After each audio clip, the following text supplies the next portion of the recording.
하나님의 말씀은 사도행전 10장 44절부터 48절까지 교독을 하시겠습니다. 베드로가 이 말할 때에 성령이 말씀 듣는 모든 사람에게 내려오시니 베드로와 함께 온 할례 받은 신자들이 이방인들에게도 성령 부어주심을 인하여 놀라니 이는 방언을 말하며 하나님 높임을 들음이로라. 이에 베드로가 가로되 이 사람들이 우리와 같이 성령을 받았으니 누가 능히 물로 침례 줌을 금하리요 하고 명하여 예수 그리스도의 이름으로 침례를 주라 하니라. 저희가 베드로에게 수일 더 유하기를 청하니라. 아멘. 오늘도 믿음으로 하나님 앞에 예배하며 주님의 은혜를 사모하는 여러분 심령마다 하나님이 물된 동산같이 신령한 복과 은혜를 또 세상을 끝까지 이길 힘 주시기를 예수 이름으로 축복합니다. 아멘. 고넬료 가정의 이야기를 우리가 몇 주간 계속해서 읽고 또 함께 은혜를 사모하고 있습니다. 이 본문에도 나옵니다마는 이방인들에게도 성령 부어주심을 인하여 논란 사건, 구태여 이곳만 있는 것은 아닐 겁니다. 우리가 조금만 더 성경을 진지하게 가까이 들여다본다면 성경 전체가 다 놀라지 않고는 견딜 수 없는 일 아니겠습니까?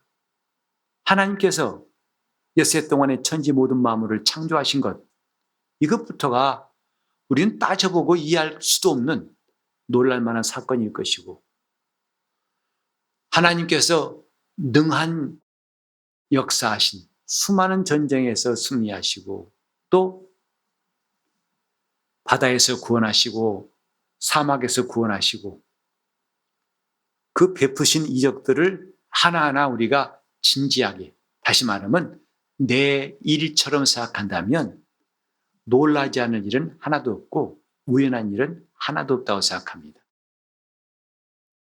그래서 하나님 앞에 우리가 찬송하는 것은 어쩌면 너무나 당연한 것이라고 말할 수 있어요. 저는 아직 가보지 못했습니다만은 미국에 가면 그랜드 캐년이라고 그곳에 갔다 오신 분들을 말 들으면 입이 딱 벌어지더라고 그래요. 그 기기묘묘한 모양들하며 규모하며 세상에 이렇게 거대하고도 놀라운 장관을 또 볼 수 있을까 싶어서 입이 벌어지고, 그래서 안 믿는 사람일지라도 과연 조물주가 계신다 찬송할 직전까지도 가고, 특별히 믿는 사람들이라면 주 하나님 지으신 모든 세계, 정말 내 영혼이 주님을 찬양하네라는 그 곡조를 멈출 수 없는 장면이 있다고 합니다. 하나님이 하신 일은 참 놀랄만하다. 이건 꼭 밖에서만이 아니라 우리 안에서도 발견할 수 있어요. 저와 여러분이 구원받은 것, 이거 결코 작은 일이라 할 수 없습니다.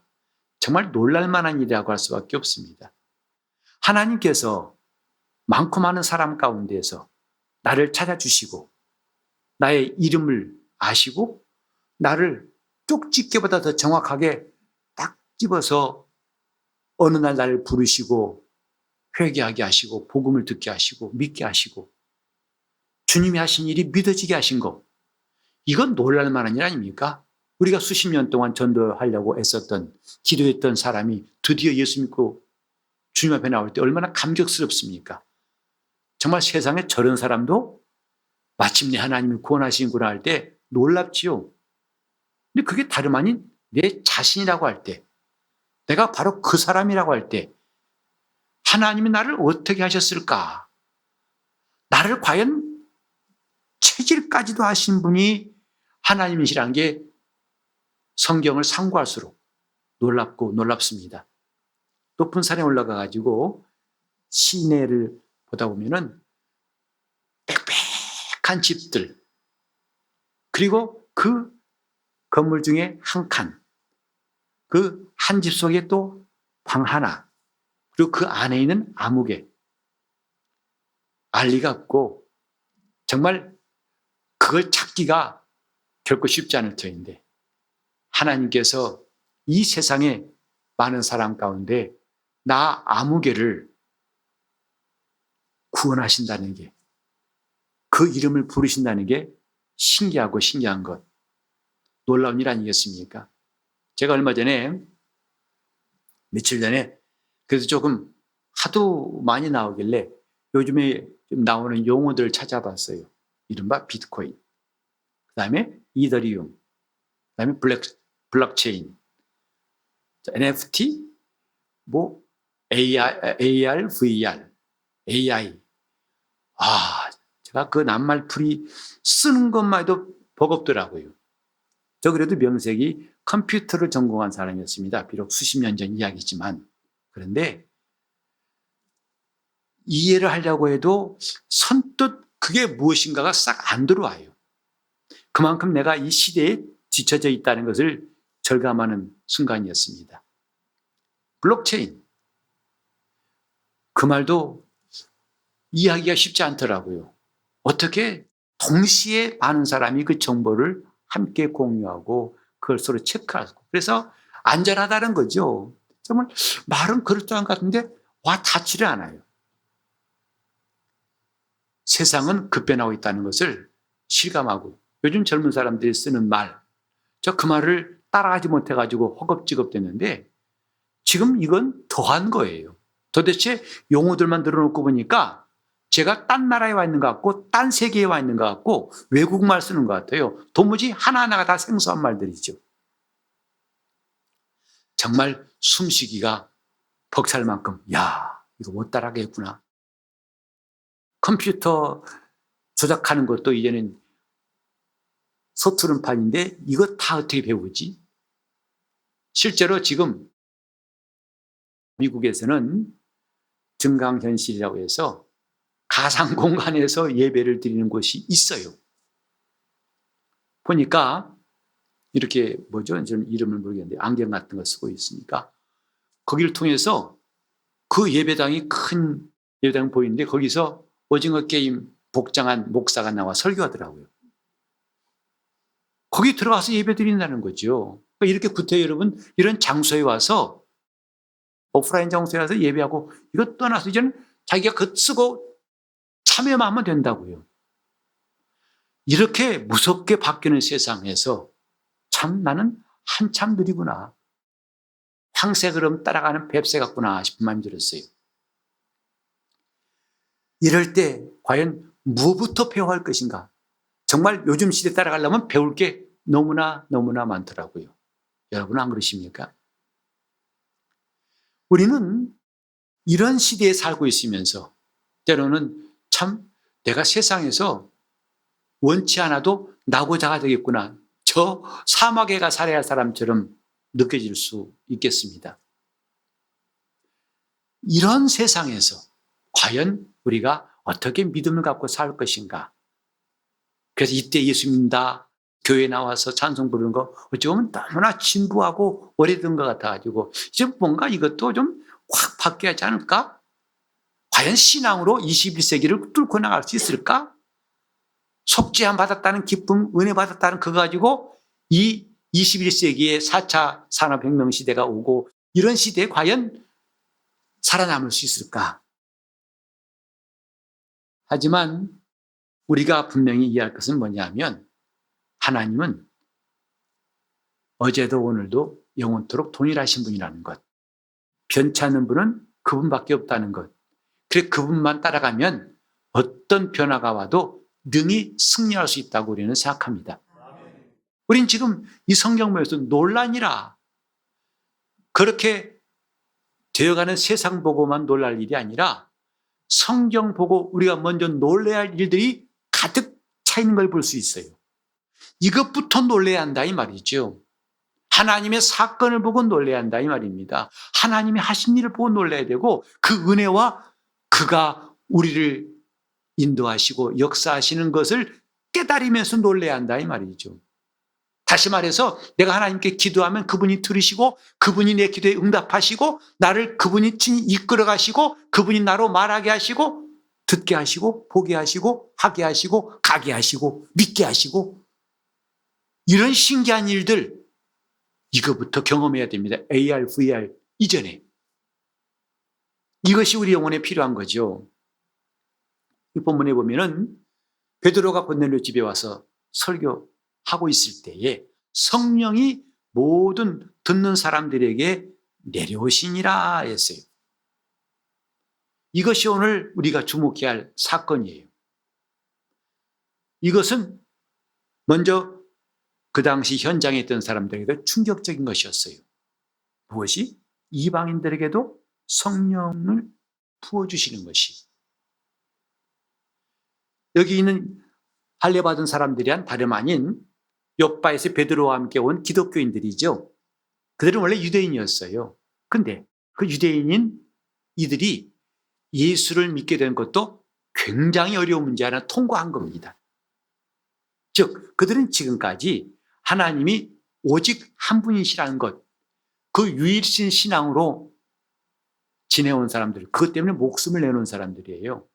이스라엘 역사 보면요, 이스라엘은 거의 전쟁 없고 남의 지배 안 받을 때가 거의 없어요. 다윗 시대에 한 100여 년, 그 다음에 나중에 신구약 중간사의 마카베 시대라고 그때 몇십 년 잠깐 독립했던 것 빼고는 전부 다 이 나라 저 나라, 페르시아에 또 바벨론에 아수르에 그 다음에 애굽에 그리스에 로마에 정말 끝없는 민족들의 이민족 저민족이 짓밟고 점령하고 죽이고 학살하고 굉장한 역사, 정말 고통스러운 일이었습니다. 그때도 그들은 목숨을 건 신앙이 뭐냐면 하나님은 유일하신 분, 하나님 외에는 다른 분을 섬기지 않는 것, 그 신앙 때문에 목숨을 걸었어요. 그런데 그들이 예수님 앞에서 들은 소식은 충격적인 것이었습니다. 뭐냐? 내가 하나님께로부터 왔다. 하나님은 나의 아버지시다. 이 소식 앞에 그들은 정말 머리가 터질 것 같고 감당할 수 없는 충격이었어요. 왜? 유일신 신앙이 무너지는 겁니다. 만약에 예수께서 말씀하신 대로 하나님의 아들이시라면 지금까지 하나님은 오직 한 분이라는 것을 부정할 수밖에 없어요. 눈에 보이지 않는 하나님과 지금 자칭 하나님의 아들이라는 예수, 그도 하나님이라면 하나님 둘이란 말이냐? 도무지 용납할 수가 없어요. 그래서 예수를 죽여야겠다고 결심하게 된 중요한 원인 중에 하나죠. 그런데 이들은 나중에 오순절날 성령이 임하시고 교회가 시작되고 복음이 전파될 때 그 복음을 들어서 믿었어요. 유대인으로서 기독교인 된다는 거 굉장히 어려운 거 하나 넘은 겁니다. 그런데 지금 이들이 목도한 게 뭐냐면 이방인들이 성령 받더라 이 말이죠. 자기들 전통적으로 하나님이 살아계시고 유일한 신분이라는 것을 믿고 온 그들의 험난한 골짜기를 건너고 산을 넘어서 가진 믿음, 이들은 직통으로 바로 성령 받아 이거 정말 뭐라고 설명할 수가 없고 이해할 수가 없어요. 그래서 그들은 논란이라 그랬어요. 이방인들에게도 성령 부어주심을 인하여 논란이. 오늘 저와 여러분에게 성령이 임하신 거, 여러분 이처럼 놀랄 만한 경험이 있고 그런 시간이 있었습니까? 너도 받았냐? 나도 받자. 이런 식으로 뭐가 별로 어렵지 않게 성령 받았습니까? 아멘. 그렇게 너무나 쉬운 것 같지만 사실은 굉장히 힘든 일이었다는 사실을 이들이 증거하고 있어요. 놀랄 만한 일인 겁니다. 어떻게 이방인들에게도 자기들처럼 할례받고 하나님을 섬긴 적이 없는 이방인들에게도 성령을 부어주시는가? 이게 무슨 말인가? 감당할 수 없는 거죠. 그래서 만약 이방 사람도 할례받고 유대인이 되면은 그들과 교제할 수 있었어요. 그런데 할례받지도 않은 저 이방인들이 베드로의 설교 듣더니 그들에게 성령이 임하셨다. 정말 이건 말도 안 되는 이야기죠. 오늘 이 사건을 좀 주목해 볼 필요가 있습니다. 하나님께서 이렇게 하시는 것. 오늘 이 일이 있었기 때문에 저와 여러분도 복음을 듣고서 예수를 믿고 그 다음에 성령 받고 그리스도인 되었어요. 한 가지 분명히 이야기할 게 뭐냐면 오늘 많은 기독교인들이 대부분 많은 교회들이 그래요. 성령 받으란 말을 별로 안 해요. 성령에 대해서 말하지를 않습니다. 이건 참 안타까운 일이에요. 그리고 뭐라 하냐면 너무 성령 강조하지 마라. 그건 성령 받아. 성령은 누구나 다 믿을 때 받는 거야. 너 예수 믿을 때 받았어. 이렇게 해버립니다. 하다 보니까 나중에 자신이 받은 게 맞아? 이렇게 스스로도 혼란을 느낄 때가 오게 됩니다. 성경은 말합니다. 믿는 자의 받을 성령이라고. 믿을 때 받았다가 아니라 믿는 자의 받을 성령이라고 요한복음 7장 39절에 말씀하고 있어요. 지금 성령에 대해서 알지 못하고 신앙생활하는 것은 마치 군인이 훈련받지도 않고 무장하지도 않고 전쟁터에 나가겠다는 것과 다를 바가 없어요. 마치 저 의과대학 가가지고 의사로 훈련받고서 의사 면허를 받은 다음에 사람에게 수술해야 할 텐데 전혀 그런 절차도 없이 내가 할 수 있어. 그 환자의 배를 째고 수술하려는 사람과 똑같은 거예요. 오늘 보세요. 많은 그리스도인들이 성령 없이 신앙생활하는데 조금도 불편하거나 어색하거나 괴로워하거나 번민한 것을 본 적이 있던가. 그리고 하는 말이 뭐냐면 왜 이렇게 있습니까? 힘들지? 왜 안 믿어지지? 왜 안 되지? 이런 말하고 있습니다. 그렇죠. 어떻게 보면 그건 당연한 말이에요. 안 될 수밖에 없어요. 힘들 수밖에 없습니다. 주님이 명하신 절차는 믿는 자는 성령을 받아야 한다. 명절 끝날, 명절날에 주님께서 많은 사람 앞에서 크게 외치신 말씀이에요. 누구든지 목마르거든 내게로 와서 마셔라. 나를 믿는 자는 성경에 이른 것 같이 그 배에서 생수의 강이 흘러나리라. 주님이 선포하신 말씀이죠. 그리고 그걸로 끝난 게 아니에요. 주님이 죽으시고 부활하신 다음에 처음으로 제자들을 만나실 때 그들에게 샬롬 하고 인사하신 다음에 첫 번째 메시지가 뭐냐면 숨을 내쉬며 가라사대 성령을 받으라 이거였어요. 사흘 동안의 죽음을 경험하시고 부활하신 이가 제자들 만났을 때 얼마나 할 말이 많았을까요? 신기한 일이라고 소개할 수 있을 것이고 아니 죽었다가 살아났을 때 피차간에 얼마나 놀랍기도 하고 궁금한 것도 할 말도 많았겠습니까만 주님은 첫 번째 하신 말씀이 성령을 받으라였어요. 그리고 부활하신 다음에 40일 동안 이 땅에 계시다가 마침내 감람산에서 하늘에 오르실 때에도 또 말씀하셨어요. 너희는 몇 날이 어때요? 성령으로 침례를 받으리라. 오직 성령이 임하시면 너희가 권능을 받고 예루살렘과 유대와 사마리아와 땅 끝까지 이르러서 내 증인 될 것이다.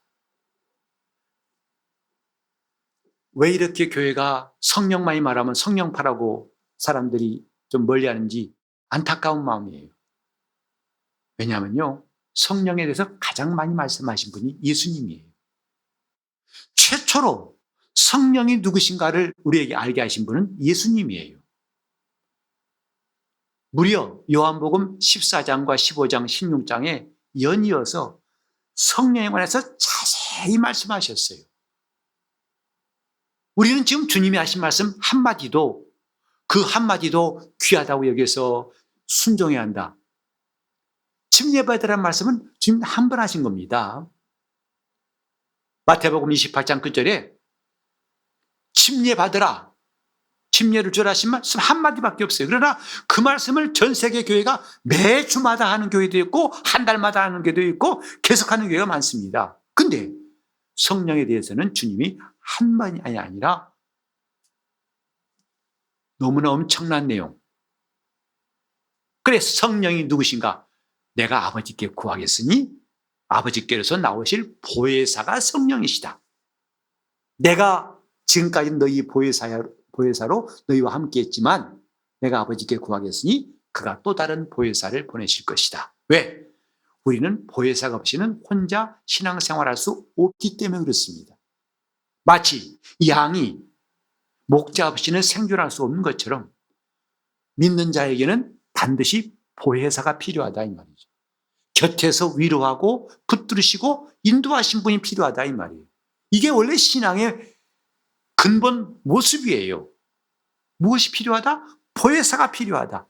주님은 곧 하늘에 가실 터인데 그렇기 때문에 너희를 그냥 두지 않고 또 다른 보혜사를 구하여 너희와 함께 하실 것인데 나는 너희와 잠깐 있지만 그분은 너희와 영원토록 함께 하실 것이다. 그가 성령이시다. 그는 진리의 영이시다. 자유로 말하지 않고 오직 듣는 것을 말씀하시고 그가 내 영광을 나타낼 것이고 너희를 장래의 일을 알게 할 것이고 너희에게 모든 것을 가르치시고 내가 한 모든 말을 생각나게 하실 것이다. 우리 경력에 의존하지 않고 성령께 의지하도록 주님은 가르치셨어요. 뭘? 주님이 하신 말씀을 생각나게 하는 일. 그리고 그가 오시면 우리에게 유익이 있다. 내가 가야 오시고 내가 안 가면 그분은 오시지 않는다. 오신다면 그가 죄에 대하여 의에 대하여 심판에 대해서 세상을 책망하실 것이다. 그 성령은 우리 믿음을 인치시고 보증으로 주신 분이라고 그랬어요. 이게 바울의 증거 아닙니까? 지금 우리가 하나님 말씀 앞에서 조금만 귀를 기울이면 얼마나 성령이 귀하고 우리에게 중요하신 분인가를 알 수 있는데 오늘 많은 신자들 신앙생활 속에 성령이 거하실 곳이 없어요. 성령을 의지하지 않습니다. 성령을 찾지 않고 성령을 배우지 않습니다. 성령을 순종하지 않습니다. 그래놓고 신앙생활이 안 된다고 그래요. 바울은 말했어요. 내가 참 죽게 되었다. 로마서 7장 보면은 그 이유는 딴 게 아니다. 지금 내 속사람은 하나님의 법대로 살려고 애를 쓰지만 내 육체 안에 또 다른 법이 있어가지고 자꾸 이걸 막고 있다. 그러니 이 둘이 서로 싸우기 때문에 내가 죽을 맛이다. 오라 나는 곤고한 자로다. 누가 나를 이 사망의 몸에서 건져냈고 오늘 신자들 대부분이 경험하는 거 아닙니까? 주님 뜻대로 살아야겠지만 안 되는 거 여러분 아시잖아요.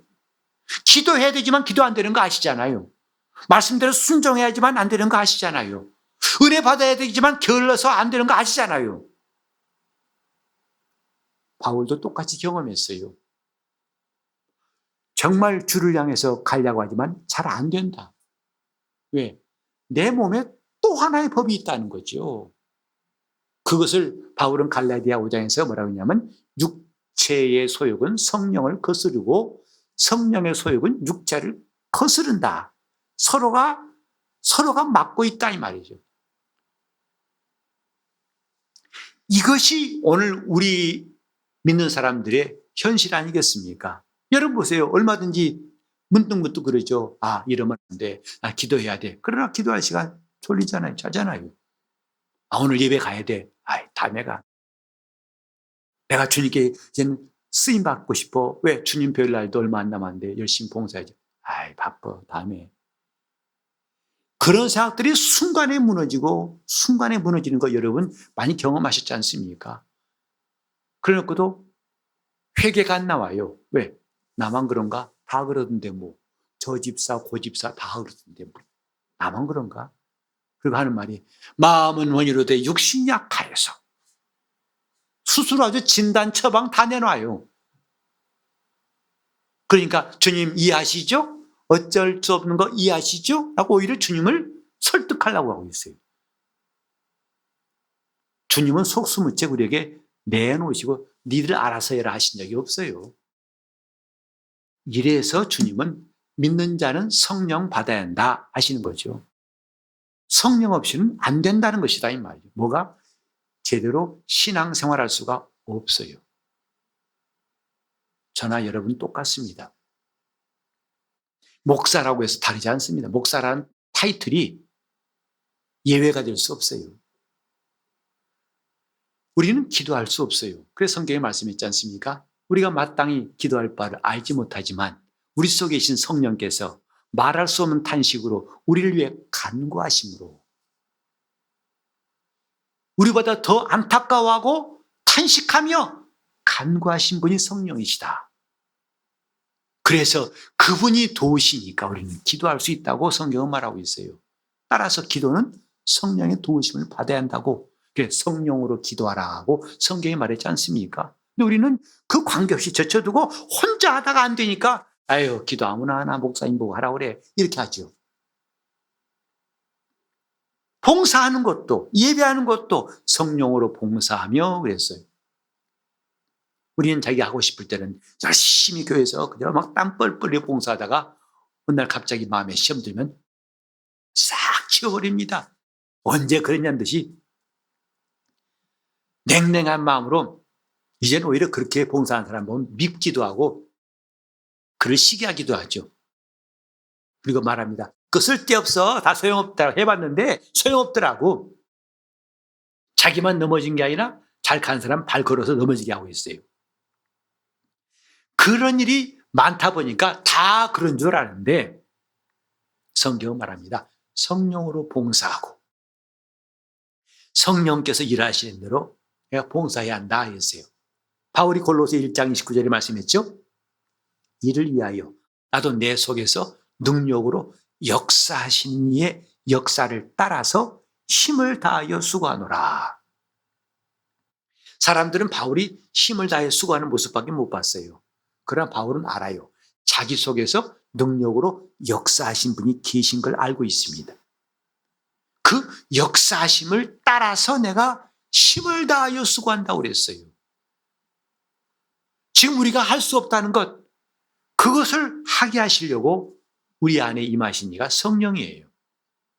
그러니까 성령 없이 신앙생활을 한다는 것은 마치 자동차가 기름 없이 운행하는 것과 똑같아요. 물로 가는 자동차, 아직 그런 거 안 나왔죠? 이제는 머지않아 수소로 가는 차도 나온다는데 전기차는 이미 나왔고요. 근데 앞으로 물로 가는 차는 글쎄 나올지 모르겠습니다. 기름이 있어야 차를 운행할 수 있듯이 성령 없이 어떻게 신앙생활이 가능할까? 하지만 우린 너무 성령에 대해서 모르는 것 같아요. 알려고 하지도 않고 다 받았어. 언제? 그때 받은 거 아니야? 예수 믿을 때? 아니요. 믿는 자는 성령을 받아야 한다. 우리가 하나님 앞에서 지금 헛걸음하고 있고 헛바퀴 돌고 있고 거품이 있다면 이 다음에 큰 낭패가 될 것입니다. 내가 이렇게 하면 안 되는데 이렇게 하면 안 되는데 하고 그때가 후회해봤자 아무 소용없어요. 이미 자기가 공력이라고 쌓아놨던 거 하나님의 불로 태울 때 다 타버린다면 다시 공력 세울 수가 없는 겁니다. 그래서 구원은 받되 부끄러운 구원 받을 것이라고 바울은 경고했지 않습니까? 오늘 우리는 성령 없는 신앙생활, 이것이 얼마나 위험한가를 생각해야 됩니다.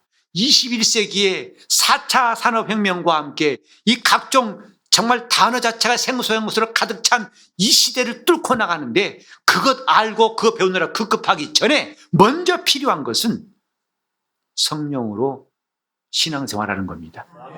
성령으로 하나님의 인도를 받고 하나님의 살아계신 역사를 체험하여 내가 하나님의 사람으로 살아가는 것부터 시작하세요. 그래야만 하나님이 그 다음의 일도 열어주실 것이라고 확신합니다. 무엇이 먼저냐 이 말이죠. 내가 성령 없이 예수 믿는 거, 이건 정말 마치 어린아이에게 장난감을 줘야 할 텐데 진짜 칼을 쥐어주고 네 마음대로 해봐와 똑같습니다. 그 다음 상황은 예측할 수가 없어요. 성령으로 신앙생활하자. 바울이 말했죠. 성령을 따라 행하라. 육신을 쫓지 말고 성령을 따라 행하라. 너희가 육신대로 살면 반드시 죽을 것이요. 성령으로 몸의 행실을 죽이면 살리니. 이렇게 성경은 말씀하고 있지 않습니까? 오늘 저와 여러분이 이 성경 앞에서 한눈 감지 말고 또 아예 두 눈 감는 사람도 안 되고 눈을 뜨고 봐야 됩니다. 이방인들에게 성령이 임하신 걸 보고 왜 놀랬을까? 이들은 자기에게 이루어진 체험들이 성령이 임하시고 그리스도인 된 것이 그나마 자기들은 유대인으로 경건하게 살아왔기 때문에 받은 혜택이라고 생각했는데 이것마저 없는 이방인들에게도 동일하게 성령이 임하신 걸 보고 그들은 깜짝 놀란 거 아니겠습니까?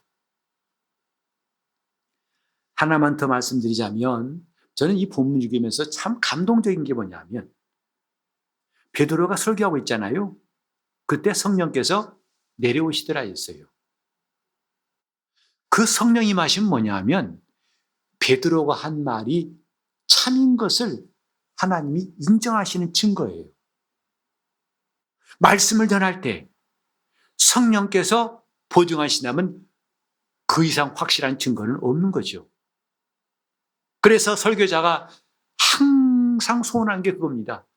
내가 하나님 말씀을 전할 때 성령 역사하여 주옵소서. 내가 말을 잘하는 것보다 더 중요한 것은 그 시간에 성령께서 내가 한 말이 옳다. 내가 한 말이 사실이다. 참이다. 라고 보증하시는 것, 이것만큼 중요한 것이 없어요. 그래서 그 말씀을 듣는 사람 마음이 감동이 되고 충격이 오고 믿음이 생기고 결단하게 되고 이런 역사가 수많은 설교를 통해서 이루어진 것을 우리는 알고 있지 않습니까? 오늘 우리는 하나님 앞에서 성령으로 살려고 다짐하는 시간이 됐으면 좋겠습니다. 나는 성령을 의지합니다라고 고백했으면 좋겠어요. 나는 성령을 더 알기 원합니다 하고 기도했으면 좋겠어요. 왜? 성령 없는 신앙생활은 기독교인의 것이라고 할 수가 없을 거예요. 누구나 다 열심히 있으면 믿음 좋다고 합니다. 그러나 성령 없는 열심. 예컨대 사울이 변화받기 전에 얼마나 열심히 믿는 거 아니? 예루살렘뿐만 아니라 저 다메섹까지 올라가 가지고 예수 믿는 사람들을 잡아다 가두려고. 그 열심 누구가 못 따라갔습니다. 그것이 하나님 기뻐하신 것이 아니었기 때문에 그는 다메섹 가는 길에서 뒤집어져 가지고 예수 만난 거죠. 오늘 우리는 정말 필요한 거 뭐냐? 성령 좀 알게 해달라고 하는 기도, 성령을 의지하겠다는 결심, 성령 충만함으로 성령이 말하게 하시고 성령이 듣게 하시고 성령이 보게 하시고 성령이 가게 하시고 성령이 일하게 하시고 성령이 믿게 하시고 성령이 알게 하시는 역사, 이것이 기독교인이라는 것을 잘 알아야 됩니다. 나 혼자 가다가 넘어졌던 시행착오 이제는 그만해야 됩니다.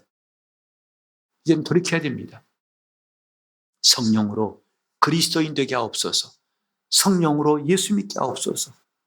이 성경 말씀을 우리가 읽더라도 성령에 감동되어 읽는다면 우린 주님 말씀을 얼마든지 듣고 감동이 되고 충격받고 체험하고 주님을 더 사랑하고 성경과 가까워질 것입니다.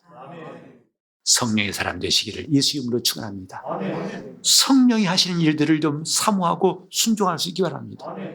그래서 우리가 성령이 일하시기를 사모하는 방법이 있어요. 뭐냐? 정말 하나님 앞에 기도하는 것.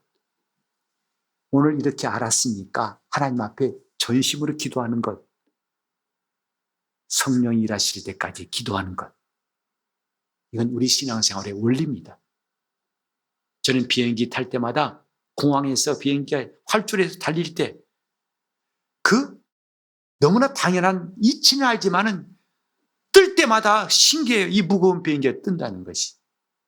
약 2km밖에 안 되는 내외의 그 활주로를 비행기가 전 속력으로 달릴 때 시속 멈춰있던 비행기가 약 시속 250, 300km까지 속도를 낼 때 갑자기 비행기가 붕 뜹니다. 왜? 그때부터 날개에 양력이라고 끌어올리는 힘이라고 그것이 작용해가지고 비행기를 들어 올리는 거예요.